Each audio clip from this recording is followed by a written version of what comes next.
আসসালামু আলাইকুম, সবাই কেমন আছেন? আলহামদুলিল্লাহ, আমিও বেশ ভালো আছি। আজকে আমি আপনাদের সাথে দারুণ একটা রেসিপি শেয়ার করব। আমরা যেহেতু মাছে ভাতে বাঙালি, মাছ খেতে আমাদের ভীষণই পছন্দ। তবে এই মাছটা যদি একটু ভিন্নভাবে রান্না করা যায় তাহলে খেতে কিন্তু আরও বেশি ভালো লাগে। আজকে আমি আপনাদের সাথে এমন একটা রেসিপি শেয়ার করব যে রেসিপিটা আপনাদের সকলেরই অনেক বেশি পছন্দ হবে। চলেন তাহলে আজকে মাছের একটা দুর্দান্ত রেসিপি আপনাদের সাথে শেয়ার করি।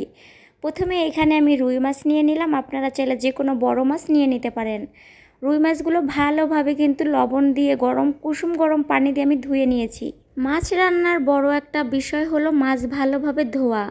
মাছ একটু ভালোভাবে ধুয়ে নিতে হয়, না হলে যত ভালোভাবেই রান্না করেন না কেন মাছের থেকে কিন্তু একটা কেমন গন্ধ আসবে, খেতে একদমই ভালো লাগবে না। সেজন্য কিন্তু বরাবরই আমি একটু লবণ আর কুসুম গরম পানি দিয়ে মাছ ভালোভাবে ধুয়ে নিই। তাতে করে গন্ধ আসার কোনো আর চান্সই থাকে না। যাই হোক, মাছগুলো ভালোভাবে ধুয়ে নেওয়ার পরে পানি ঝরাতে দিয়ে দিলাম।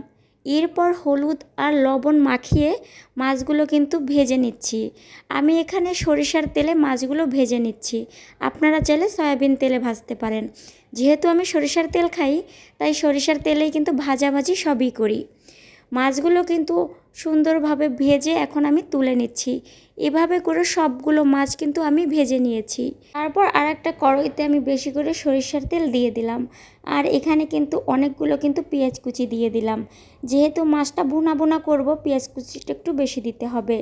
দিয়ে দিলাম তারপর আদা বাটা আর রসুন বাটা। এখানে আমি 2 চামচ দিয়েছি আদা বাটা আর 4 চামচ দিয়েছি রসুন বাটা। 4 চামচ দিয়ে দিলাম কিন্তু বাদাম বাটা। এখানে 4 চামচ দিয়ে দিলাম সরিষা বাটা। হলুদের গুঁড়ো দিয়ে দিলাম কিন্তু ভরা ভরা 2 চামচ। লাল মরিচের গুঁড়ো দিয়ে দিলাম 2 চামচ। মশলাটা ভালোভাবে কষিয়ে নিতে হবে। এই রান্নার সব থেকে বড় একটা বিষয় হলো বাদাম বাটা আর সরিষা বাটা। আমি জানি না আপনারা এভাবে রান্না করে কখনো খেয়েছেন কি না। বাদাম বাটা আর সরিষা বাটা দিয়ে যদি মাছ রান্না করেন তাহলে কিন্তু অনেক বেশি ভালো লাগবে।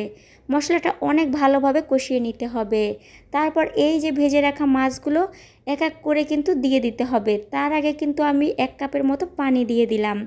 মশলাটা যখন ভালোভাবে কষানো হয়ে যাবে তখনই ঠিক পানি দিয়ে দেবেন। পানিটার যখন বলক চলে আসবে তখন কিন্তু ভেজে রাখা মাছ এক এক করে দিয়ে দিতে হবে।